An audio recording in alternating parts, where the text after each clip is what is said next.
Hoje nós vamos ter uma conversa muito séria aqui no programa, a pedidos. Nós recebemos muitos contatos aqui dos nossos telespectadores, espectadores que nos acompanham na internet, sobre os direitos quanto aos planos de saúde, né, os convênios médicos e também os pacientes do SUS que enfrentam as filas. E o doutor Oswaldo Simonella é especialista no assunto, no direito médico, no direito à saúde, vai tirar as nossas dúvidas. Doutor, seja muito bem-vindo de volta.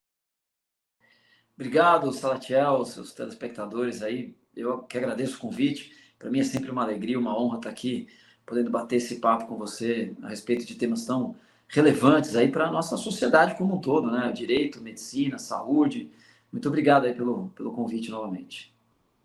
Nós que agradecemos desde já, tanto eu quanto o nosso público, porque eu sei que será um programa de muita importância. Doutor, as pessoas, não é raro, terem dificuldades para conseguirem, principalmente, procedimentos através dos convênios. Um caso recente que uma pessoa nos enviou aqui foi sobre uma cirurgia que ela precisa fazer e a recomendação seria um método menos invasivo pela condição clínica dessa pessoa.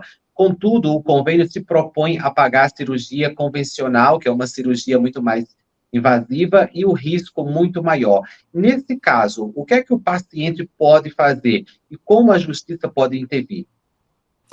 Maravilha. Infelizmente, Salatiel, esses casos têm sido até recorrentes, porque nós temos um avanço da medicina que não é acompanhado, digamos assim, pelo mundo do direito, né? Uma situação como essa normalmente acontece porque existe um rol da ANS, que é o rol de procedimentos de cobertura obrigatória dos planos de saúde. Então, o que está no rol, o plano é obrigado a fornecer. Aquilo que não está no rol tem que ser avaliado caso a caso. É mais ou menos assim que é tratada essa situação. Num caso como esse, muito provavelmente é um procedimento que já é um pouquinho mais avançado, mais benéfico à saúde daquele paciente, mas ainda não está no rol. Nesses casos, o plano acaba negando e ele se ampara na resolução da ANS, que tem o rol. A ANS, para quem não sabe, é a Agência Nacional de Saúde Suplementar, é o órgão que fiscaliza, controla os planos de saúde. Mas num caso como esse paciente ele deve obter um bom relatório do seu médico. É o primeiro documento. Aquele médico que está acompanhando ele, que indicou a cirurgia, deve fazer um documento. E é direito do paciente ter acesso a esse documento. Então, ele deve elaborar um documento explicando por que o método que ele está indicando é melhor para aquele paciente do que o método que a operadora pretende custear. Isso é comum, cirurgias cardíacas, por exemplo, a gente tem métodos já minimamente invasivos e as operadoras insistem em fazer, por exemplo, de peito, aquela forma de peito aberto, né? Que o paciente tem que abrir o peito dele de ponta a ponta. Com base nesse relatório, ele tem dois caminhos. Se não for uma situação tão urgente, ou seja, ele pode esperar 30 dias, 45 dias, eu indico que ele abra uma reclamação na própria ANS. Ele abre uma reclamação, tem um canal para isso, de reclamação, que chama NIP, N de navio, IP de pato, NIP. Com essa documentação em mãos, ele abre essa reclamação na ANS. A ANS vai avaliar, em 30 a 45 dias, normalmente ela avalia, e diz se o plano tem que cobrir ou não. Se for uma situação mais urgente, aí ele tem que pegar esse relatório médico, pegar a negativa da operadora, a operadora é obrigada a encaminhar por escrito essa negativa, por e-mail, por alguma forma de contato, eles têm que encaminhar isso por escrito, e aí, através de um advogado, entrar com uma ação judicial, pedindo vulgarmente a gente chama de liminar, né? Que no jurídico é tutela, tal, mas é uma liminar para que ele possa fazer a cirurgia de acordo com o que o seu médico entende que é melhor. Então, esse é o caminho. Ele tem direito a fazer a cirurgia se o médico entende que aquilo é o mais seguro para o paciente. Ele não é obrigado a passar por uma situação muito mais arriscada, simplesmente porque o plano de saúde não quer cobrir o outro procedimento. Sendo que há essa possibilidade, né, de mais segurança para o paciente. Doutor, uma outra situação muito recorrente que nós recebemos diversos contatos são em relação aos pacientes do SUS, aquela pessoa que tem indicação de uma cirurgia, precisa de uma cirurgia, mas aí tem o problema da fila. E essa fila, muitas vezes, é decisiva para a vida ou para a morte desse paciente. Nesses casos, o que é possível fazer? É, legal, boa pergunta, porque de fato isso acontece muito. Assim, infelizmente, a gente sabe que o sistema público de saúde em geral, ele está muito aquém, né, do que nós gostaríamos que ele estivesse. Apesar de ser um sistema pensado para ser completo, para ter acesso, né, de forma integral, né, à saúde, a tratamento de saúde, isso ainda não acontece. A fila, ela existe porque há uma demanda maior do que a capacidade de atendimento. Então, essa fila vai se formando. Não tem, às vezes, médico suficiente para fazer o procedimento, não tem aparelhos suficientes, o Estado não dispõe de hospitais com leitos suficientes para fazer o procedimento, e aí o cidadão vai entrar naquela fila e vai ficar aguardando chegar o seu procedimento. Como você colocou, isso até é uma questão importante, porque assim, a fila, ela organiza as prioridades, digamos assim. Então, o paciente vai caminhando na medida que as cirurgias vão sendo realizadas. Mas, infelizmente, não são raros os casos que a gente ouve de paciente que acaba até morrendo na fila, né? Não consegue chegar à sua vez. Bom, nesses casos, também é possível a judicialização. Também é possível judicializar. De novo, qual é o documento básico para esse paciente conseguir? Ele precisa de um relatório do médico. Nem sempre é fácil de conseguir. O médico, ele é obrigado a dar o relatório. É uma obrigação ética. O Conselho de Medicina tem norma, tem parecer, é uma obrigação. O médico tem, e ele não pode cobrar pelo relatório.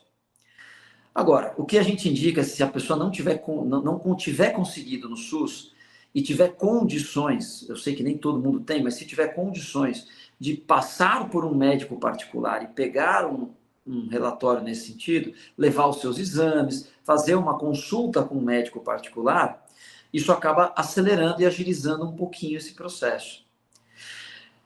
Ela vai precisar de um relatório, esse é o ponto. Com esse relatório em mãos, ela vai entrar, vai ir buscar um advogado, vai entrar com uma ação judicial e também vai pedir essa liminar, né, para conseguir fazer essa cirurgia antes de chegar à sua vez. Eu diria que essa é até um pouco mais difícil do que a do plano de saúde. Os juízes têm uma certa resistência em quebrar a fila, porque isso entra na questão de política pública, né? Então, quer dizer, é a prefeitura que tem a obrigação de organizar a fila de uma forma eficiente, mas, sim, é possível obter uma decisão judicial nesse sentido, mostrando que a pessoa já está há tanto tempo, que o estado de saúde dela está se agravando. Há casos, por exemplo, que há uma janela de tempo, né? Se a pessoa sai daquele período, ela nem pode mais fazer a cirurgia. Então, quando há essa questão da janela de tempo, é mais fácil provar para o juiz ainda, se ela não fizer no próximo mês, nem adianta mais ficar na fila, ela já nem pode mais fazer. Então, algumas cirurgias têm essa característica. A Então, prioridade. exatamente. É uma prioridade, às vezes, não é nem pela questão de vida ou morte, né? Mas é pelo período. Você tem cirurgias que, se não fizer naquele período e a doença avançar um pouco, você não faz mais. Então, nesses casos, você consegue comprovar e o juiz vai analisar o caso e, tendo um bom relatório médico, ele acaba concedendo a liminar aí para o paciente internar e fazer esse procedimento, né?